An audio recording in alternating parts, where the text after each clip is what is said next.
This Silvia, please go conference to will now be recorded. Done. Recorded is in process.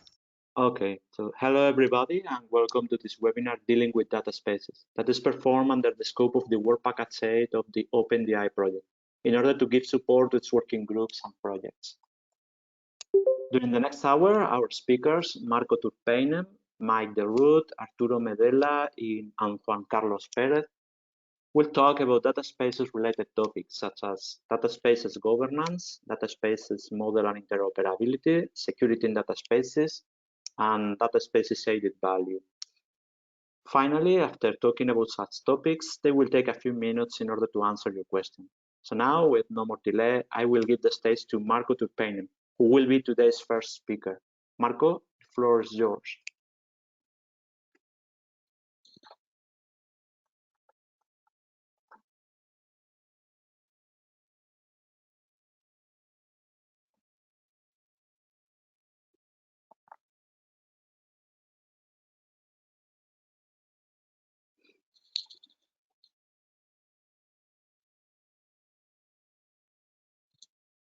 Can you put in presentation mode? Is it possible? If not, it's Yes, okay. it is. Just a second. So I'll. Okay, perfect, Marco. Yes, just a second. So here we go. I hope you can hear me. So my name is Marko Turpeinen. I'm the CEO of a Finnish company called 1001 Lakes, and here I would just like to give a little bit of a background and let's say an introduction to the theme of data governance related to data spaces and especially this sort of global aspect, international aspect of this topic. So let me start by this broader picture that when we talk about governance and when we talk about setting the scene and setting the goals for things like data sharing, so there are these wide, broad, intergovernmental initiatives, and it's even said in this OECD paper that we talk about strategic whole of government approaches to data access and sharing. And so this is all about kind of finding the will to work across governments, across different governance systems, even to come to common basis and common understanding on how we can share data, how we can make data available, how we can make these ideas around data spaces to flourish. So that's kind of a common background that we do have, that this is more and more something that is in the agenda globally. It's very much in the agenda in Europe, and as a backdrop, so it's a good basis to build on then when we discuss then the more kind of more concrete governance mechanisms related to data spaces. Then when we actually then start to talk about what the need for governance at different layers, so I take here the picture that has been used in the design principles for data spaces paper by OpenDEI, published last year. So here there are the three different layers who build Marco, upon each other. Yes. can you go to the next? Because we are in the same slide that previously. Sorry for. Okay, so unfortunately, it looks like that my kind of when I'm in full screen, so No, it doesn't show. So No, no. I'll it's use not in it full like screen. this. Is it fine if I just use it like this? I hide the menus a little bit, so this Yes, should it's be just fine. fine. Yeah, yeah. Sorry about this. It's a kind of a often happens with with these different systems. So now I'm talking about the so I'm talking about the three layers, the soft infrastructure layer, and then what I call here the commons layer in between, and then at the top we have the ecosystems layer, and at the bottom, so we have these building blocks, these common across industries, across different ecosystems, usable building blocks that everybody should trust, everybody should be able to build upon when we talk about data sharing, when we talk about data spaces. And those are then divided in these 4 categories in this paper. So there are interoperability building blocks, there are trust building blocks, there are data value building blocks, there are governance building blocks. And under the governance building blocks, so there, of course, there are kind of several things that have to do with how do you actually run or how can you agree on the collaboration. What are the right models? What are the right kind of legal constraints? How do you make the operational side happen? How do you agree on things like service levels and so forth? So all of that is part of how do you actually structure then the governance side of any ecosystem that will be building on top of these common building blocks. The reason why we have this layer in the middle, so if at the top, so we talk about the ecosystem. So here, specific networks are sharing data. These are the real use cases with real players who need to share data together, and they agree on some kind of common basis and common rules, and they have a joint business case. They have a joint use case. They are going after something that they want to do together because they are sharing data. So that top level is very much sort of business driven, and different parties are providing services and value to each other based on the data exchange, and that needs governance. So how do you make that happen? But then the middle layer that I call here the commons layer. So this is where, okay, we are building on top of the very, very general everybody uses kinds of tools that are at the bottom, but we are building the more domain specific layer. So if it's regulation, for example, so when health data is concerned, so there's plenty that needs to be taken into account because it's specific for that sector, and we need to be able, when we are building the solutions and the ecosystems that are dealing with health. So we need to take the different legislations and constraints and they are part of this domain specific layer that is common for all ecosystems that are using and sharing data in that business domain. And then there are common resources like open data resources that are made available, which don't have any constraints as such in how different ecosystems can use them, but are nevertheless made available for various kinds of purposes to be used by the players. So you have these 3 levels. You have the ecosystem level, you have the commons level, and then you have the layer at the bottom, which are the building blocks. And in IDSA, so we have had this work that has to do with rulebook. So here, in a very similar way, so we have structured that there are these needs for governance. So there are these bottom layer, very essential services that everybody should adhere to. We have to have the mechanisms on defining those and also governing those. So how, for example, IDSA as an organization can make sure that those fundamental building blocks are actually adhered to. There is a mechanisms to keep them updated. You have the certification layer for that and all that. So it's very important that there is a governance mechanisms for these fundamental common building blocks. And then in this middle, so there are these sort of solutions for particular verticals, for particular markets that are then applied by the different ecosystems. So again, the same story here. So you need to have this sort of multi-layer approach when you have governance structures for these for the data spaces. And this is part of the work that IDSA is doing. So there is a rulebook working group, and yeah, if anybody is interested in joining the working group inside IDSA, so we would be happy to have new members there as far as IDSA is concerned.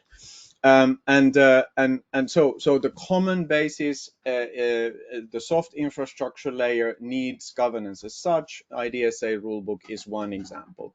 But at the top, so then I wanted to show just another example of the tools or the mechanisms with which you can do this data space governance. So the Finnish Innovation Fund Sitra. So we have worked on this fair data economy rulebook model. And here the idea is that now we are talking about a specific instance of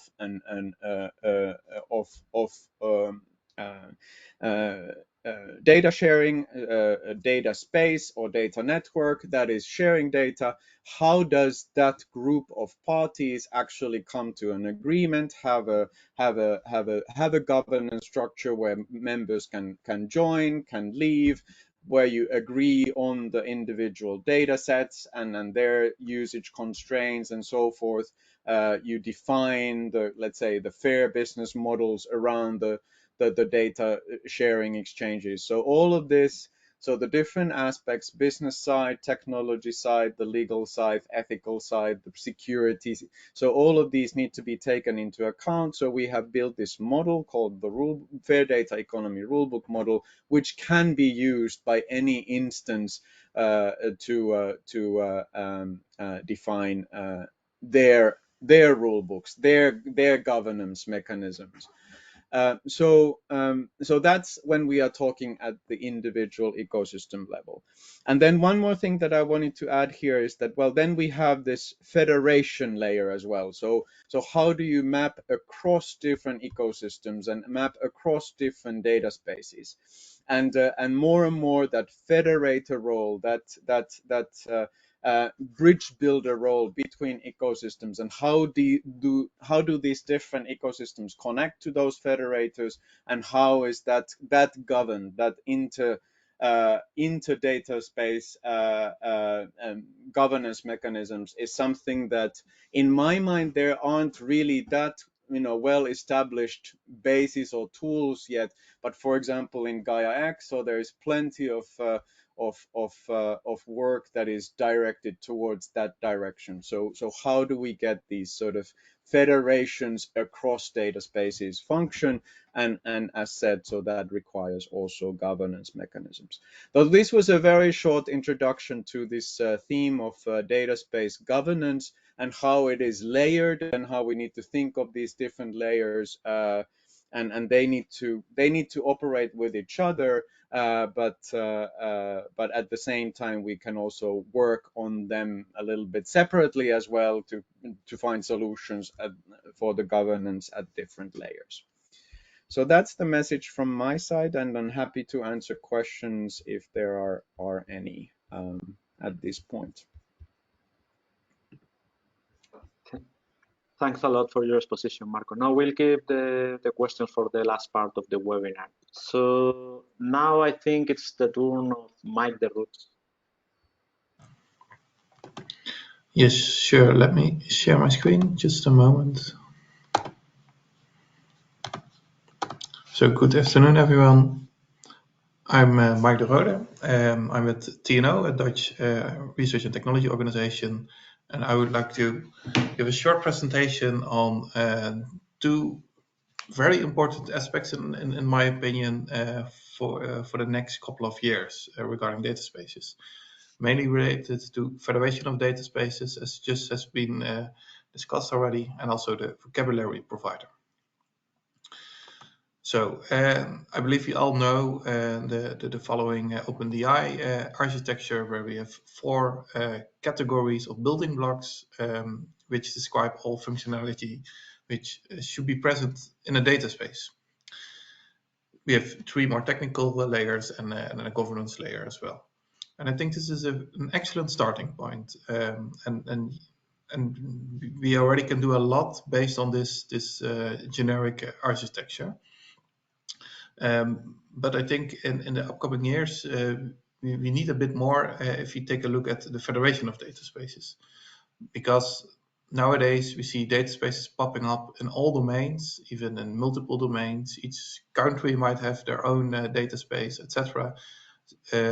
So there will not be one winner takes all database. There will be many. I think this is very good, actually.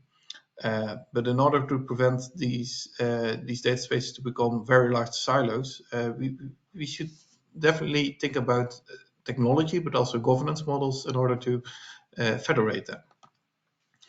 And if you zoom in a bit in how you can conceptualize this, is that if you have a set of organizations, so all kinds of organizations across Europe which are collaborating already, then you can visualize a database as a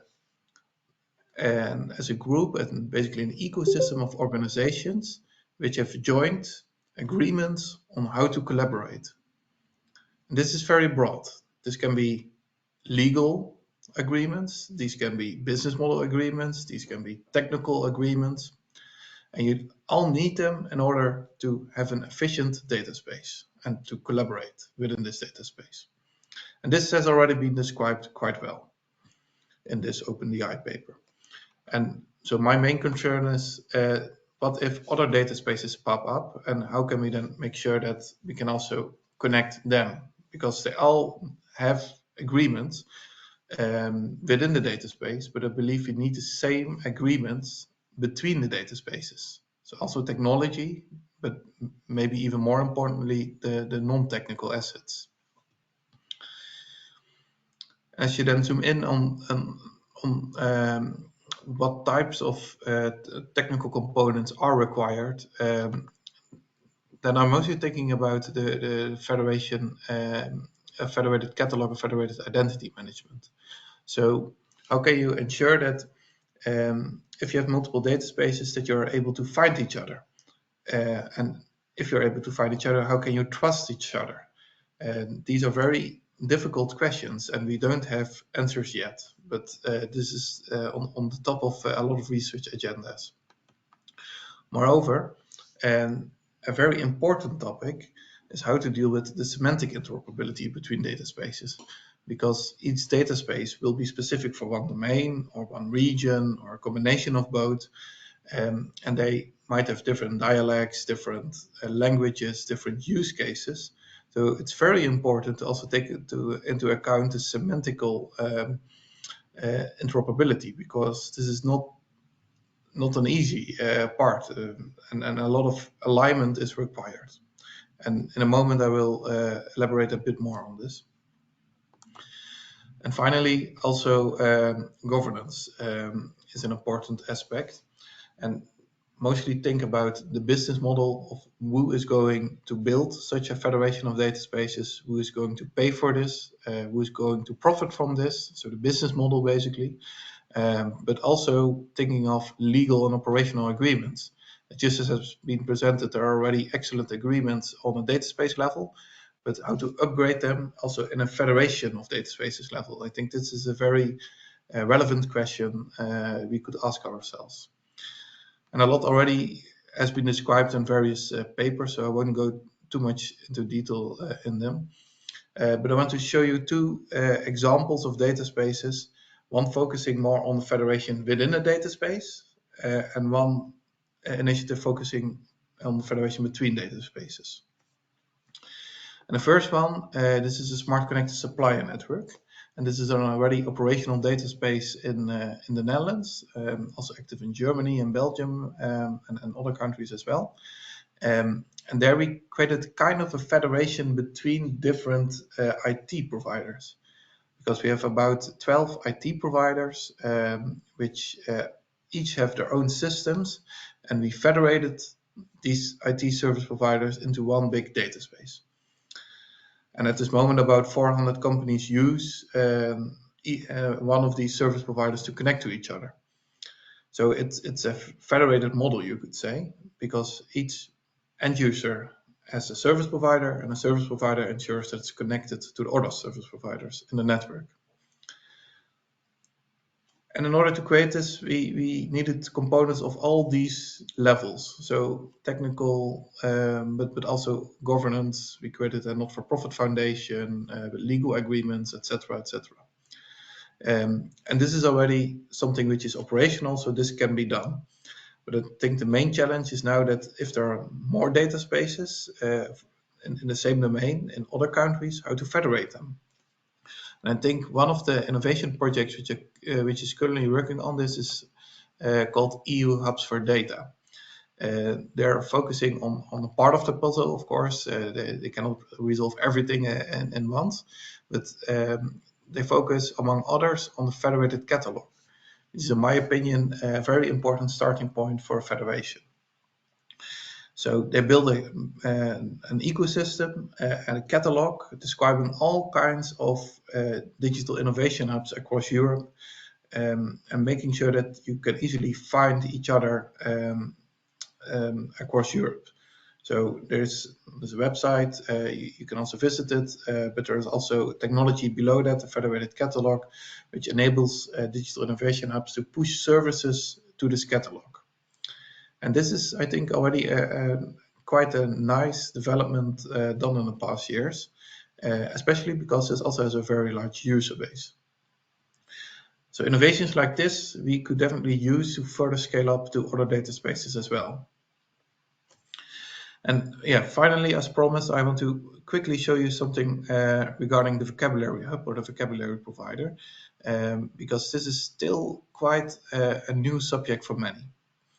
And there I see that already a lot of architectures have defined such a vocabulary hub, but the specific specification of what this vocabulary hub should do is still rather unclear.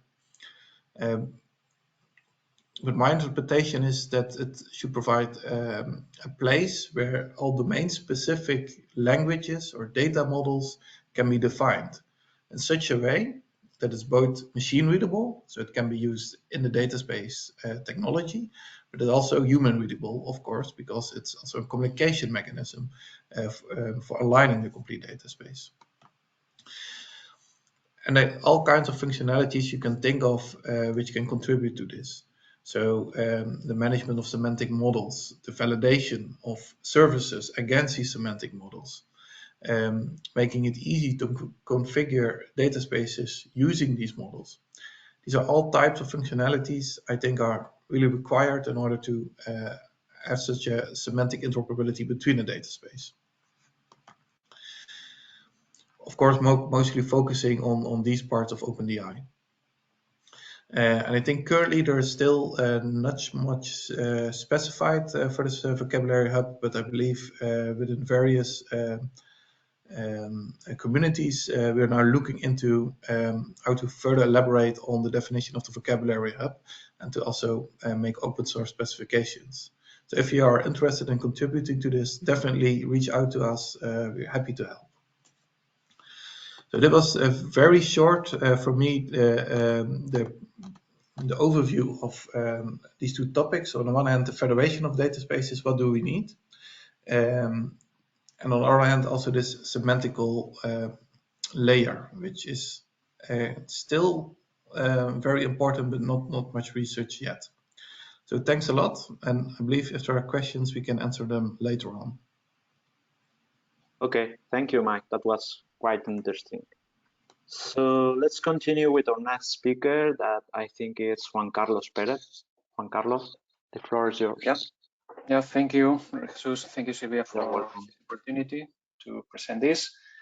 So my name is Juan Carlos Perez Baun, and I belong to Atos and in the Atos Research and Innovation in the Blockchain Identity and Privacy Unit. And well, I'm going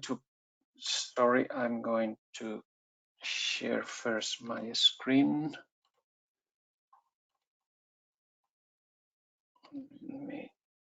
Do you see my screen now?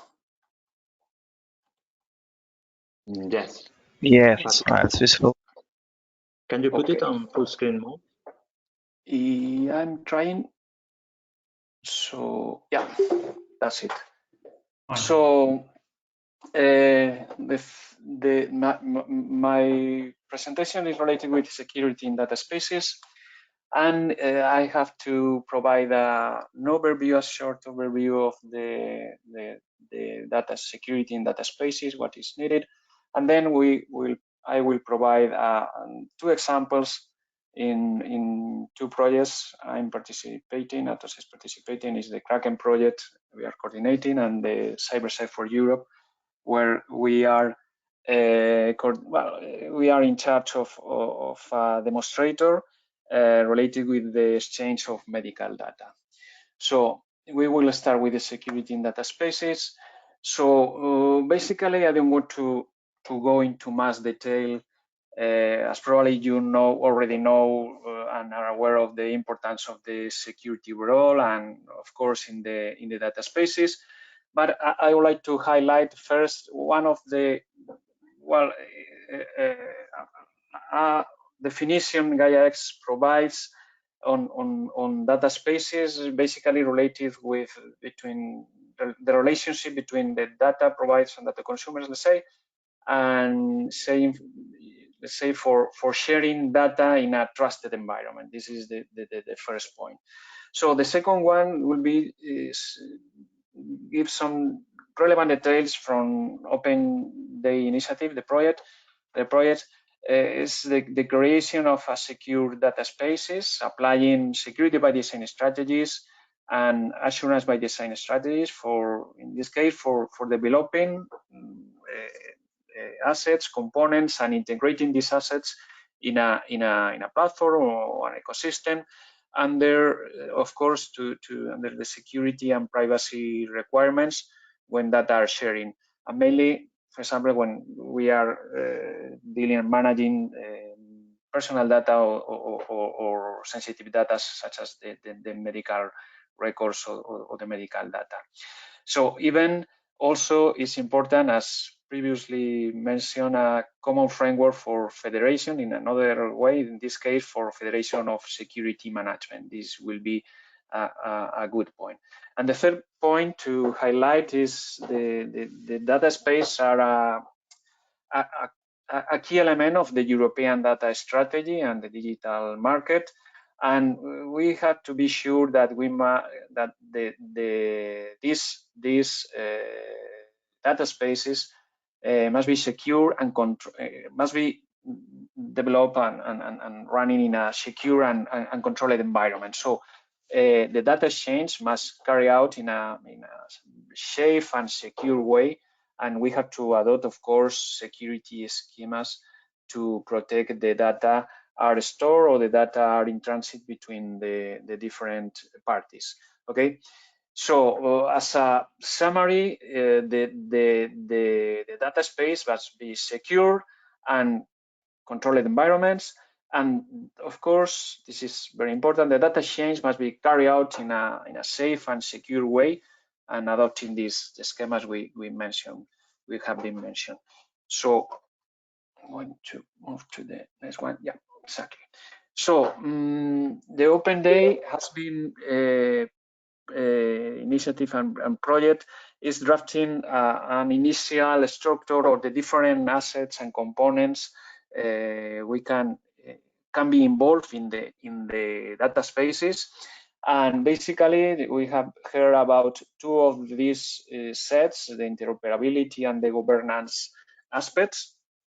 So now I'm going to focus in the trust set, and basically is related with the access to the marketplace, in this case, the access to the data, and also related with the trusted exchange of information of data, medical data in this case, thanks to the encryption technology. So now I'm going to go much in detail of the Kraken project that we are coordinating. We are also finalizing the project in 2 months, but basically everything is done. we are in the part of preparing the validation aspects and preparing the final use cases. We've got 7 use cases, 4 in the health domain and 3 in the educational domain. But basically, the Kraken goal is to provide a decentralized self-sovereignty solution and user-centric access control. This is one of the points I'm going to show you later on. The idea is to base it in this self-sovereign identity paradigm, where there is a issuer of a trusted issuer that creates a credential, a holder who is receiving this credential, and this holder can provide this credential as a presentation to a verifier, and this verifier can in some way, based on cryptographic and other details, to check the validity of this credential, this proof the holder has been presented. So for doing this in Kraken, we created a component that is called Ledger Yourself, and this component is comprised two main aspects, two main subcomponents, let's say.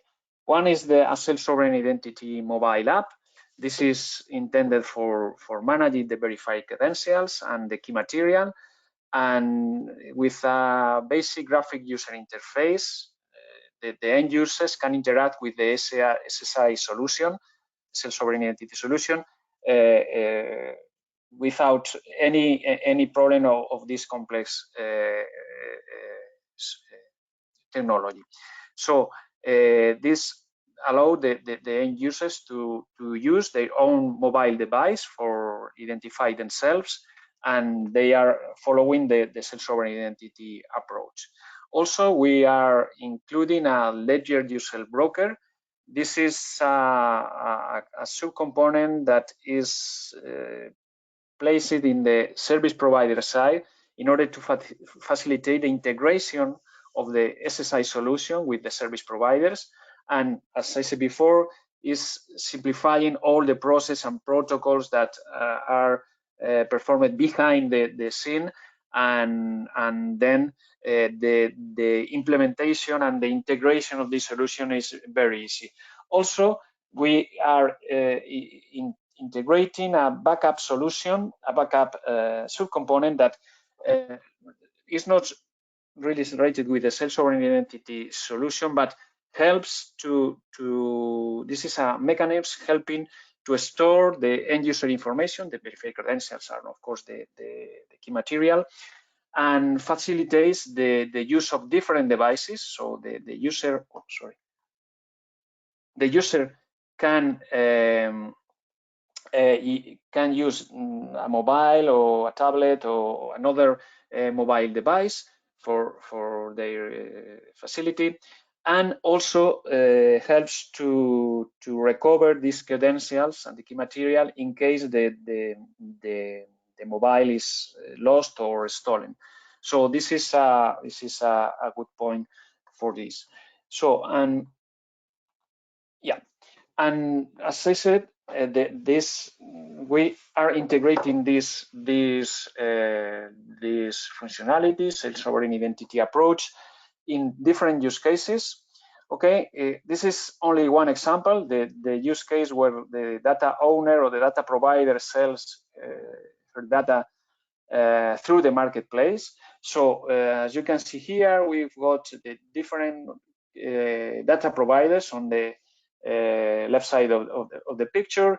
In the middle, we have the application where in this case the data providers can access the marketplace through the Ledger Yourself broker and authenticates himself against him. He receives a credential, and when once the user has been registered in the marketplace or in the database, so the user can log in and access the data by using this credential, the credential the marketplace provides to him. It's similar to the data consumers. Okay, So the idea is to the user, in this case the data provider, the data owner, has in control of in any moment of the data, and also through different mechanisms we have been developed in the marketplace.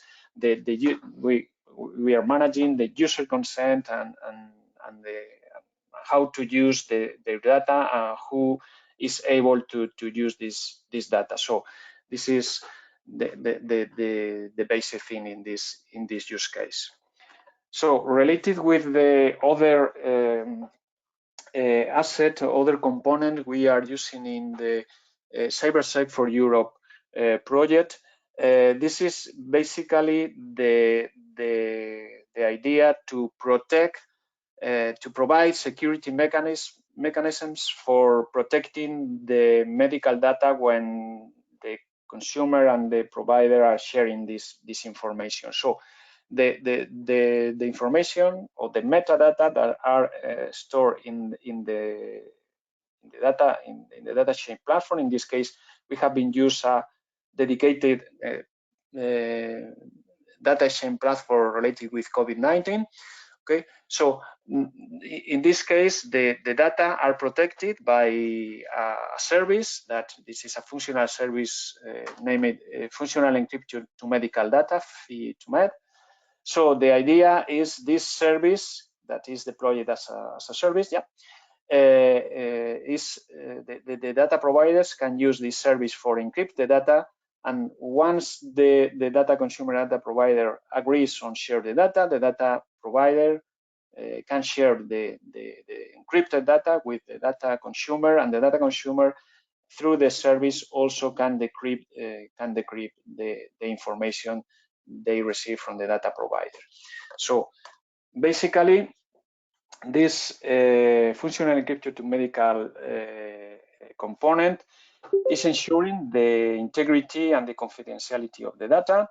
Also, we use some crypto libraries from other European projects. In this case is the FENTEC project, and the libraries we are using provides implementation related with inner product schemes for, in this case, for different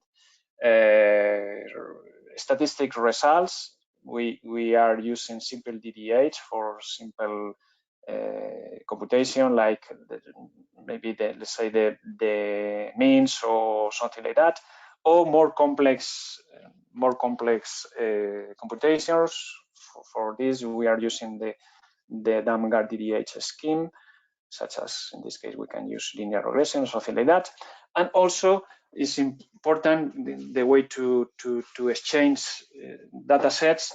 The attribute-based encryption schemes, namely the key policy attribute-based encryption. So in this case, the data set can be shared with the consumer at the end, but only those consumers allowed to see some data can see this information, not all of them. So this is an important thing to say.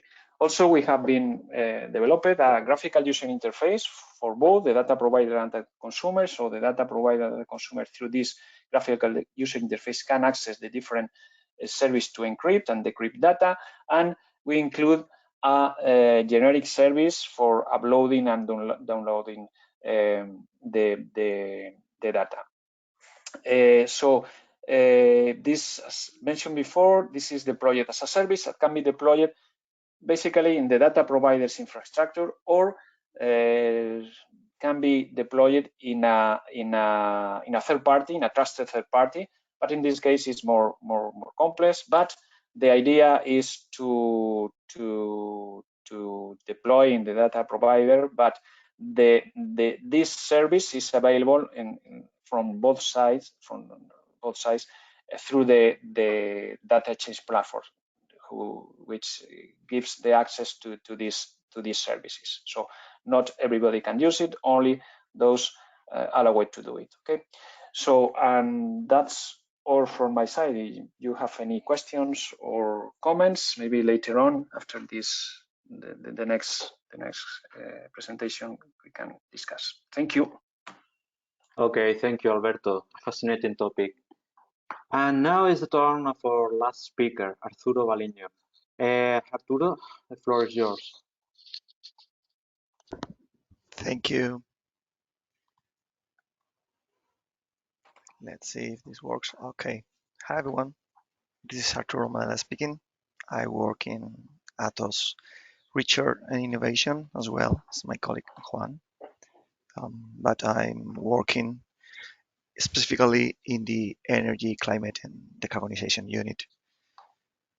I want to thank the opportunity to take part of this event, of this webinar, where I was invited to talk briefly about how to deal with the added value concept in the specific framework of some of the projects we are currently involved in dealing with energy.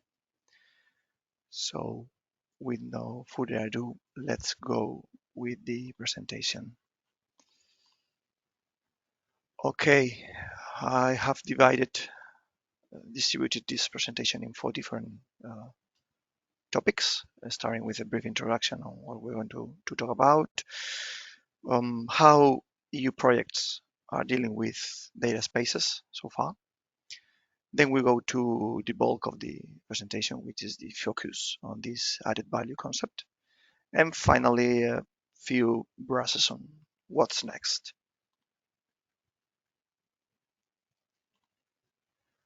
As my colleague Mike was previously talking about, you have already heard about these building blocks for data spaces. And in particular, this presentation will deal with the one called data value, where we should be able to proceed with the publication of data offerings, to conduct some discovery activities based on metadata, or even carry out some accounting based on data access or data usage. So we will look into this. But more precisely, what is this data value concept we're talking about?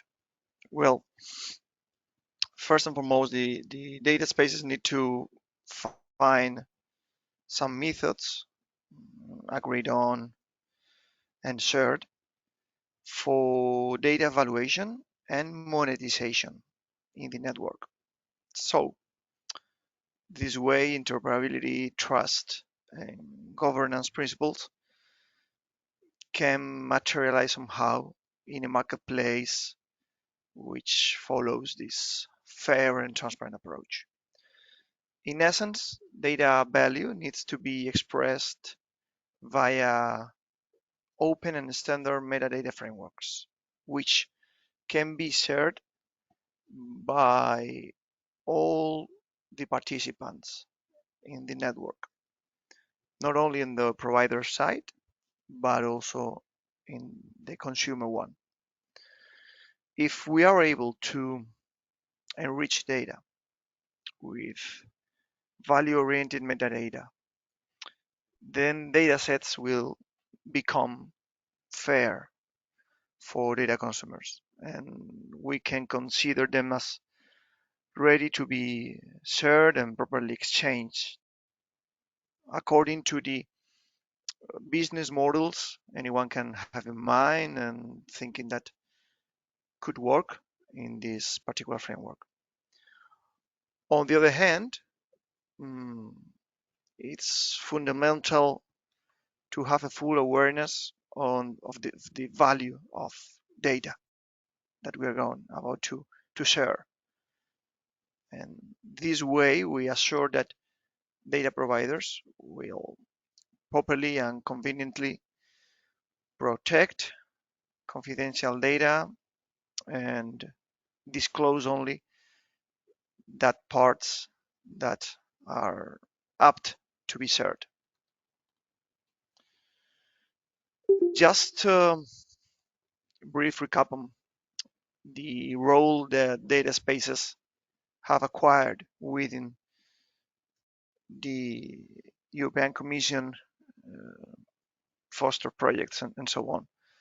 It's a fact that the European Commission supports the development of common European data spaces in different strategic sectors and domains that should be of public interest. In fact, according to the strategy published by February 2020, there are up to 10 different strategic fields, and each one of them being energy, which is the one that concerns us the most right now in our unit. This aim for common European data spaces look for bringing together relevant data infrastructures and governance frameworks in order to facilitate this data pooling and sharing that we were talking about before. We for sure know that there are technical and legal barriers we need to overcome, and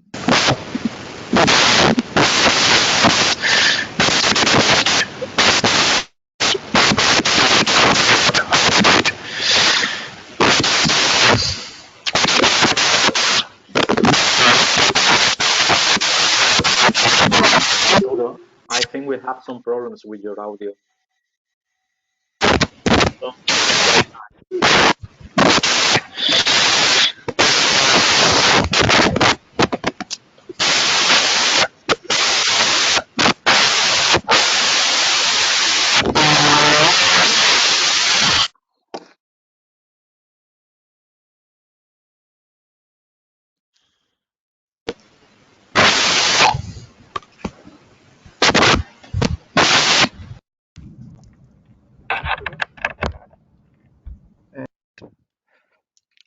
if Okay, it seems it works.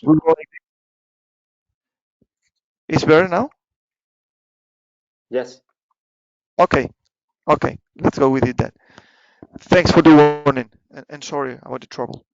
I was talking about these three main concepts behind the European data spaces, and well, just to be quick, we are talking about the deployment of data setting tools and services for these pooling actions that we were just mentioning, to include data governance structures compatible with the current EU regulation, and also the improvement of the availability and quality of the data that's about to be shared. In addition, the European Commission published this standardization strategy, and you can also take advantage of this standardization booster platform. And well, going into the creation of data spaces, we can think about programs such as H2020, Horizon Europe, or even the Digital Europe program and others. And the projects associated to these programs can be used to identify what is exactly needed for the proper development of these data spaces and other new technologies and findings that may help to trigger the adoption of those data spaces. So going into the added value topic, well, we can think about the different parts of this building block and talk about the metadata and discovery protocol, the data usage accounting, all the publication and marketplace services. Nevertheless, I would like to highlight the relationships to the energy field. And on the right, you can see this approach that relies on 4 different pillars, starting with the achievement of European Green Deal objectives, such as getting a carbon neutral, cost-effective, energy efficient, and secure network. The Renewable Energy Directive, where this policy for the production and promotion of energy from renewable resources in the EU is established. The fostering of data sharing in order to achieve scalability and interoperability, and how getting to work with data from energy infrastructures will help us to understand consumption patterns, bottlenecks of the transmission and distribution network, and will also enable real-time operation. Oh, sorry, what happened here? Oh, I can't believe it. I can find now the. Just a minute, please. What happened in here with the presentation? I think you cannot see it on your screen, isn't it? No, not right now. Sorry.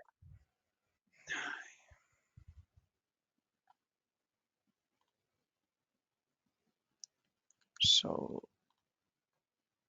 it should be ready again now.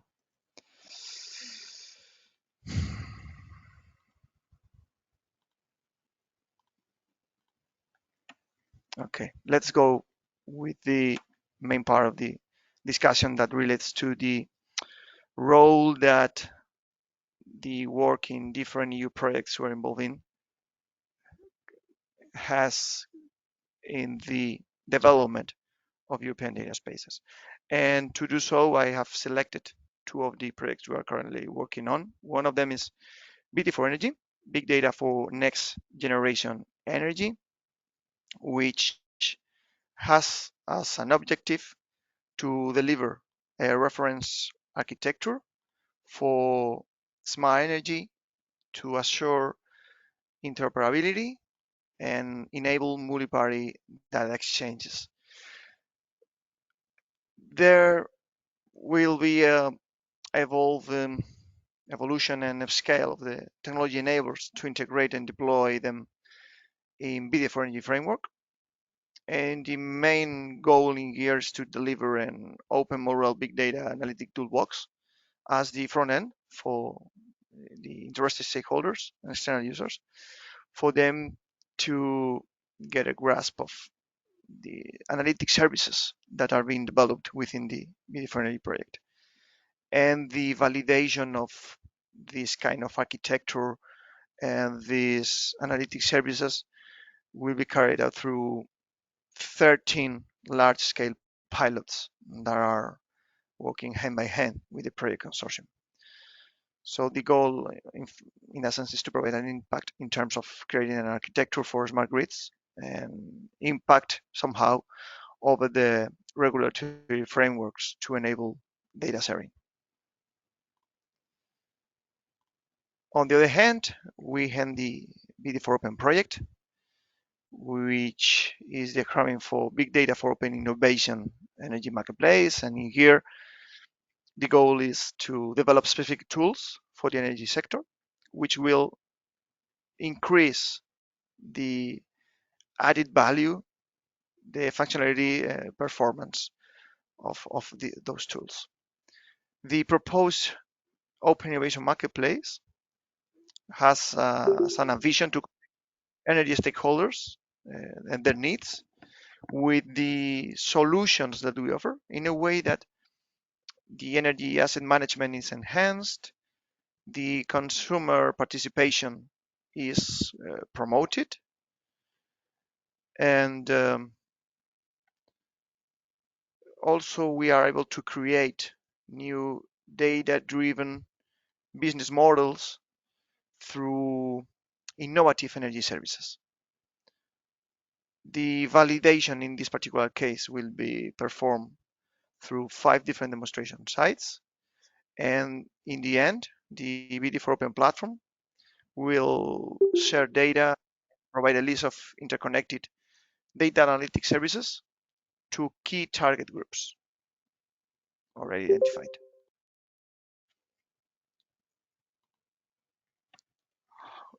Going to list the project achievements so far, in the case of BT4Energy, we can talk about the setup of this governance layer, where you can find a rather complete data access policy brokerage architecture aim to be fully compliant to international data spaces architecture.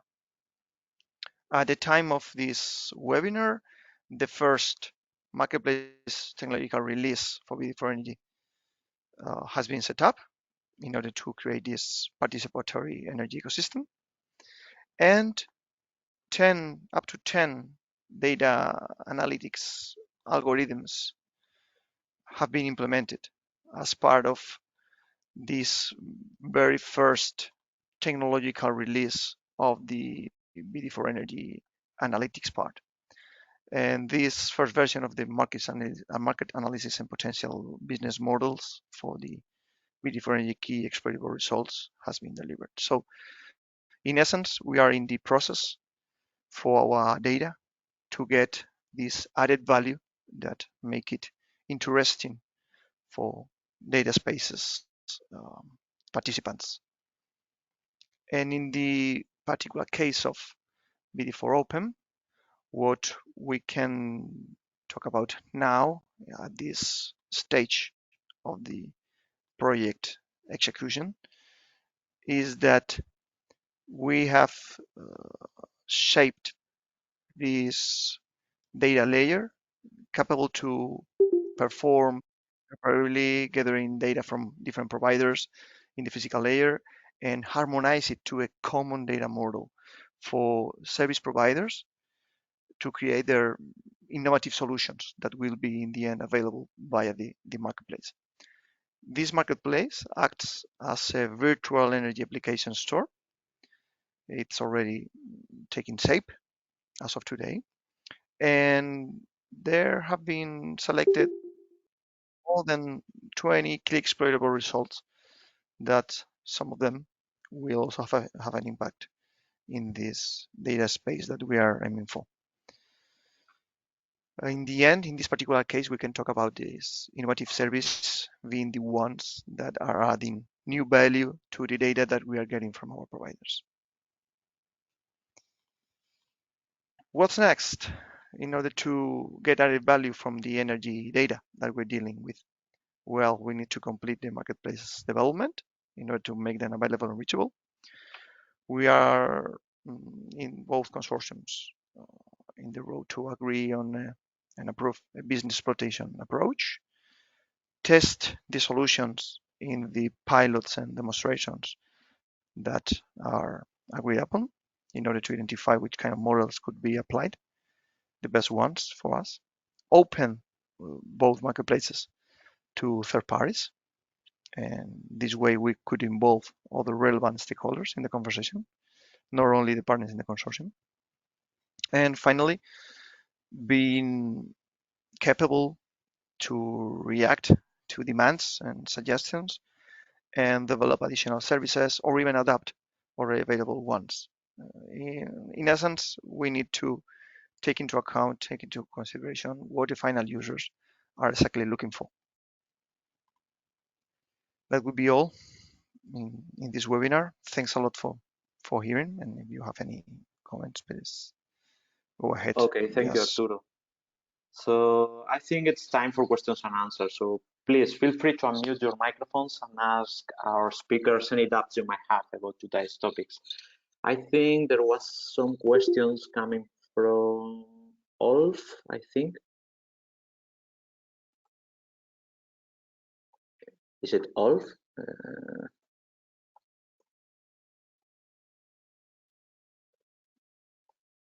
It's Ulf. I mean, someone was speaking to me in the private chat.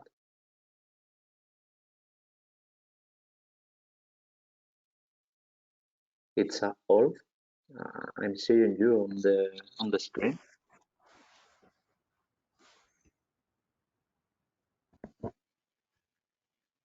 Well, in any case. I am muted. Yeah. No, I am muted. It's me, Jesus, okay. Silvia Castelvi from ITSA. But the first question is from Christos to Marco. So I think that, Marco, you are ready to answer the question because you already commented on the chat. Yes, indeed. So yeah, sorry about the how my slides were not fully visible in the beginning, but yeah, the slide number 2 that Christos was asking about. So it's about the OECD recommendation, where I just posted also the link in the chat, so you can have a look. But yeah, the story was about how at the global level there is more and more recognition for data sharing, and also this push for intergovernmental cross border approaches to data sharing, across the globe. Thank you. If I have a question also for you, Marco, and also for Mike, because I like a lot because Marco finalized with these global agreements between cross countries, and then Mike, you already started to explaining this federation of data spaces. So what I want to ask, or it's more than a question, is if you can go further, because what you have explained it as a federation of data spaces, we have one side that in the same domain, different data spaces should be interoperable between them. This could be easy because they can use the same data models, they can agree on how to exchange data in a standardized way, and then achieve interoperability at sectorial level. But we can see in the future more cross-sectorial use cases between energy and mobility, tourism and mobility. So can you explain a little bit? Because here I see, and as you explained it in previous webinars, is a new level of interoperability. That is it ready? Is it developed? We need to develop it. Where we can develop this new level of interoperability? Yeah. This is my question. Thanks, Sylvia. This is a great question, and let me try to start. And Marco, please add to this as well. Indeed, I think that the first federations could be actually a federation of data spaces within the same sector or within similar sectors, like, for example, multiple data spaces in the manufacturing industry. They all speak the same language, so to say. So it is relatively easy to make the mapping between the different languages and the processes within these sectors. But we already see a lot of requests from, for example, the mobility domain, because basically every domain also needs mobility and logistics. But also nowadays, with the energy crisis, we see a lot of needs of energy data spaces in all kinds of sectors, because industrial manufacturing companies, they tend to use a lot of energy. So I agree with you that we might first start with federations between the similar data spaces, but actually it can change quite fast, I think. And currently, I don't think there is any real federation of data spaces operational. There are certain proof of concepts being developed, but we still need a lot of components, also non-technical components, in order to make sure that this will work. At least this is my view. I don't know, Marco, if you can comment on this as well. Yeah, Mike, I'm fully with you. So first of all, indeed, so the big opportunity when we move to a more mature stage of having more and more data spaces, and so is this interconnectivity between the data spaces and cross use of the data across sectors as well. And yeah, just recently also I've been in several discussions, for example, the food sector and energy sector in this current situation. So enormous need to be able to exchange data and, not to disrupt, for example, food production and so forth, if we need to save energy, substantially in the coming months. So that's a great example. Now, the reality is at the same time that building these, semantic models, these ontologies, or that everybody adheres to and agrees upon, is really difficult, even within a sector.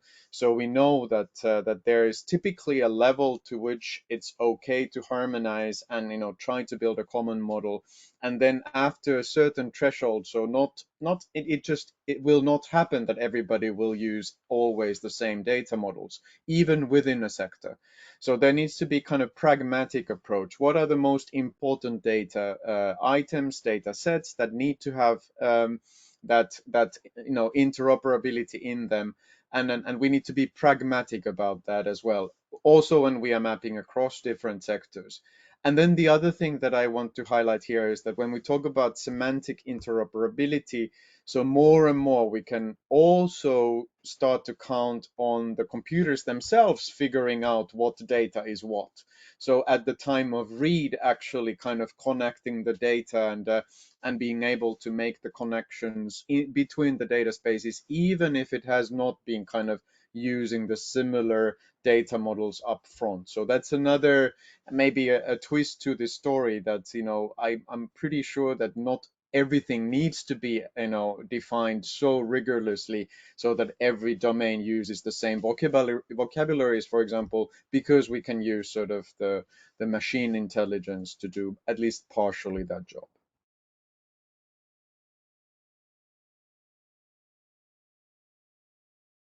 Thank you. Very clear. There are more questions. You can unmute and open the microphone yourself and ask. Don't be shameful.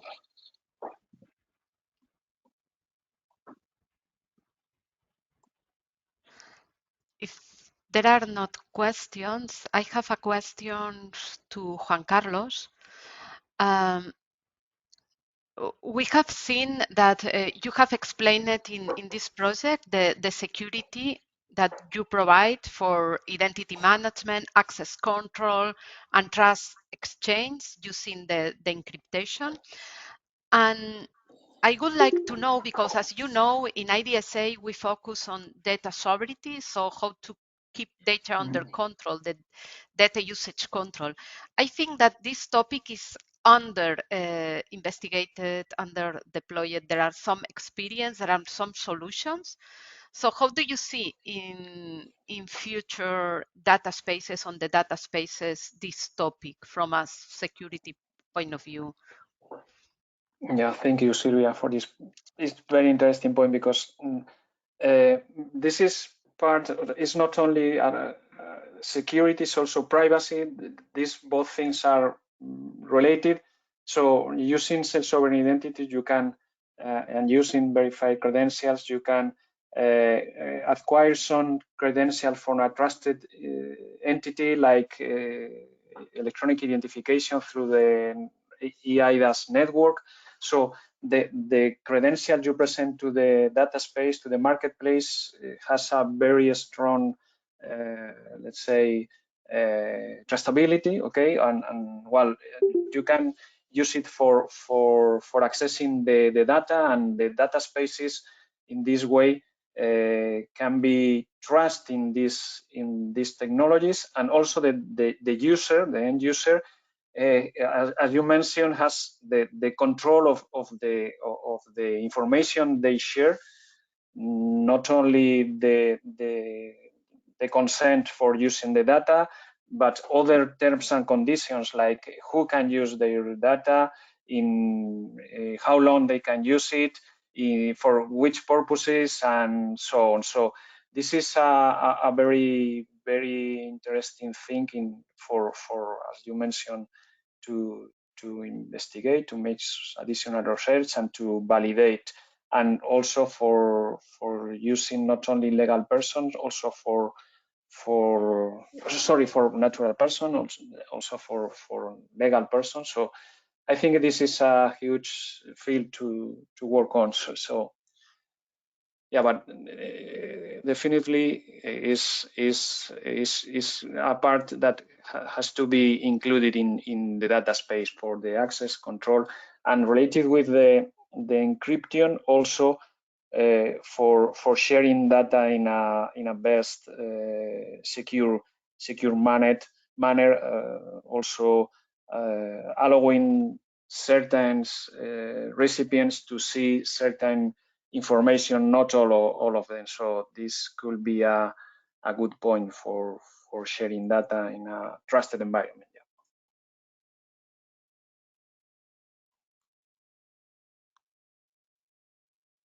Thank you, Juan.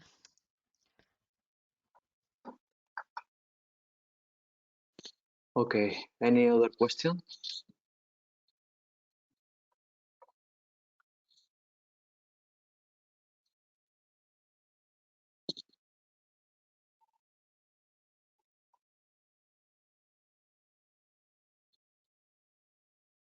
Okay, if there are no questions, maybe we might close the webinar, Silvia.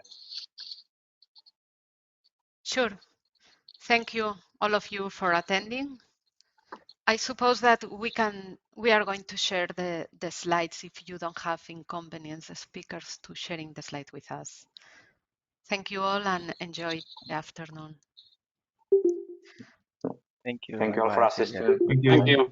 Bye. Thank you. Bye-bye. Bye. Bye.